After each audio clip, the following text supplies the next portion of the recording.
Então, pessoal, vamos continuar nossa aula sobre dinâmica de movimentos circulares. E nós vimos, na primeira parte, que quando a gente fala de movimentos circulares, são movimentos em que a velocidade vai estar mudando de direção o tempo todo. Não é isso? Para a velocidade estar mudando de direção o tempo todo, porque a velocidade é sempre tangente à trajetória, tem que existir nesse corpo a existência de uma aceleração centrípeta. Mas independente se a gente chamar aceleração de centrípeta ou de tangencial ou somente de aceleração, nós temos que compreender que o que gera uma aceleração é a existência de uma força resultante, beleza? Então, no caso de movimentos circulares uniformes, que é o que a gente vai estudar basicamente, ok? A força resultante perpendicular à velocidade, isso no caso, na verdade, de movimentos uniformes ou qualquer outro, né? Se tiver uma força resultante, ou pelo menos uma componente da força resultante perpendicular à velocidade, nós vamos ter uma força centrípeta. Então, a força centrípeta é uma força resultante, beleza? Que pode ser dada por uma única força ou por uma ação de diversas forças que estão atuando perpendicular ao corpo durante o seu movimento, ok?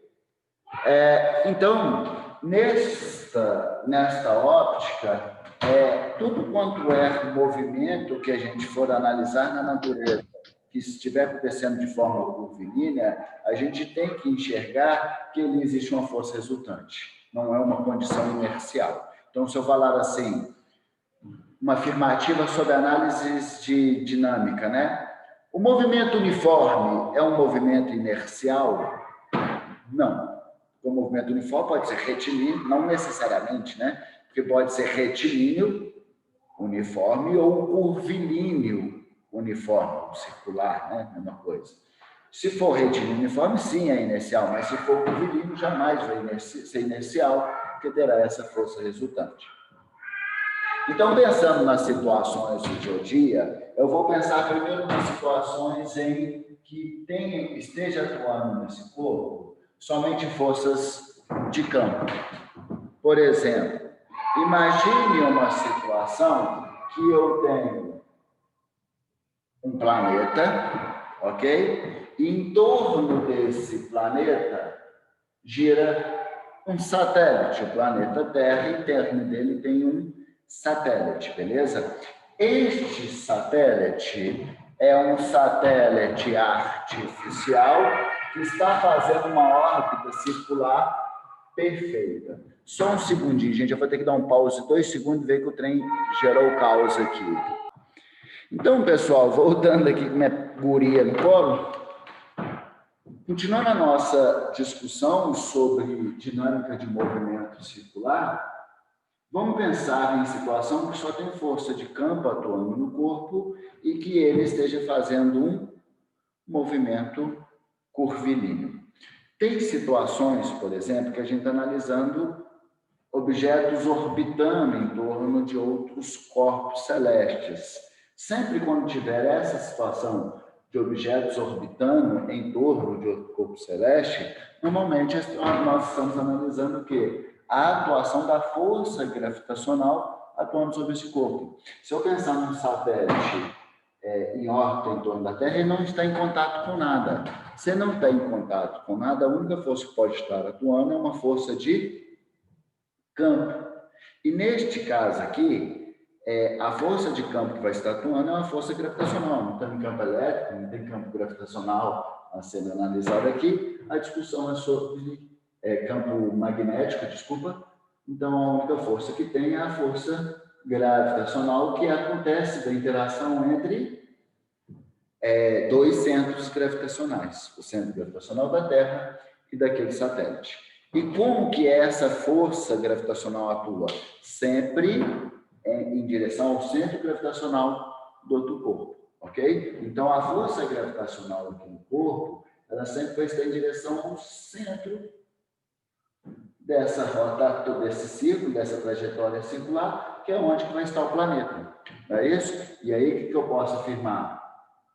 Que a única força que vai estar atuando nesse corpo é a força gravitacional. E essa força gravitacional, ela está o quê? Perpendicular à velocidade. Então, em órbitas circulares perfeitas, o que eu posso afirmar? Que a força resultante perpendicular à velocidade é qual força?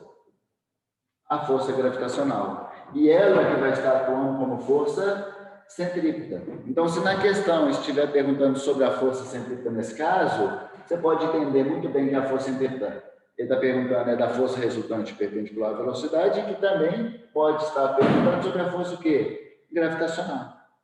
Não é isso? Ok? Mas beleza. Continuando aqui. Só que sabemos que órbitas circulares perfeitas, elas não existem. Okay? As órbitas que os corpos celestes têm em torno dos outros não é uma órbita circular, é uma órbita elíptica. Ok? Então, vamos imaginar a situação agora com a força gravitacional sendo a única força que vai estar atuando no corpo, mas o corpo tem uma órbita elíptica. Ok? Nós vamos entrar em gravitação universal e vamos ver, pelas leis de Kepler, né, que a primeira coisa que ele observou, que a órbita ela não é um círculo, ela é uma elipse. Então, o planeta Terra, em torno do Sol, ele não dá uma volta circular, ele dá uma volta elíptica, beleza? Veremos também,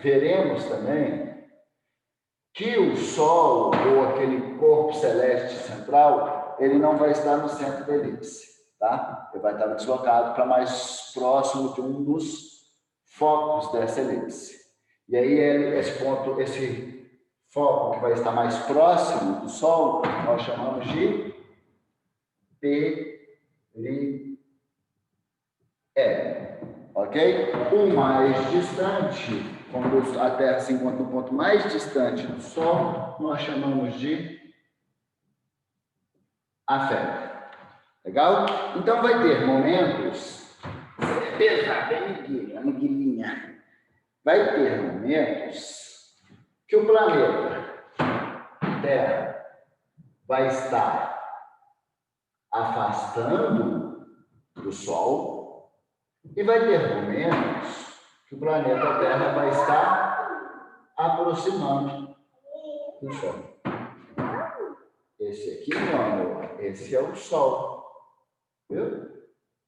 Ok, agora vamos ficar em silêncio para os meninos entenderem. Nós discutindo. Foi? Então, é uma órbita elíptica. Quando Kepler descobriu isso, Newton não estava nem em projeto de ser produzido, né? Ele vem bem depois. Então, o que acontece? Ele estava ali só observando os movimentos. Então, ele observou isso. Pensando já no estudo de dinâmica de movimentos, se a gente parar para pensar, esse planeta Terra não tem contato com nada. Então, a única força que ele tem é interação com o Sol. Então, qual é a força? Uma força gravitacional, que vai atuar como atrativa, uma força em direção ao centro do Sol. Essa é a força gravitacional. Beleza? E ela que vai ser a força resultante do corpo. Só que ela não vai ser a força resultante perpendicular à velocidade. Não é isso? Ela não vai ser. Só parte dela será. Neste caso aqui, quando uma força, a gente vai fazer uma análise dinâmica, uma força não está nem paralela, nem perpendicular à velocidade, o que a gente tem que fazer? Decompor essa força. Então, essa força gravitacional, ela pode ser decomposta em F, G Y, e ela pode ser decomposta em FGY e FGX. Legal? Qual é a força, neste caso? Esse planeta está fazendo curva, está em órbita. Então, qual é a força resultante perpendicular à velocidade neste caso? Vai ser a força gravitacional? Não, vai ser somente uma componente ortogonal da força gravitacional. Qual o componente ortogonal? F, G, Y. E ela que vai estar atuando como força centrífuga. Beleza? Então, neste caso, se fosse discutir, calcular a força centrípeta, eu poderia calcular a força centrípeta calculando FG, Y, decompondo essa força, né? A partir das regras de seno e cosseno, que eu não vou entrar nesse detalhe agora. E olha só, e FGX, ele vai gerar uma aceleração tangencial, neste caso aqui, contrária à velocidade. Por isso que em órbitas elípticas, quando o planeta está afastando do Sol, o movimento dele é retardado, porque vai gerar uma componente ortogonal contrária à velocidade. E quando ele está aproximando do Sol, ele vai gerar uma componente ortogonal no sentido da velocidade. Então, ele aproxima de forma acelerada, então do afélio para o periélio, o movimento do planeta é acelerado, do periélio para o afélio, ele vai gerar um movimento retardado. Legal? Ok? A partir dessa situação, que as órbitas, que os corpos celestes têm em torno de outros, né, eles não são órbitas circulares, e sim órbitas elípticas. Porque se fossem órbitas circulares perfeitas, o que aconteceria? A força gravitacional sempre seria perpendicular à velocidade. E aí o movimento em órbitas circulares perfeitas seria um movimento uniforme.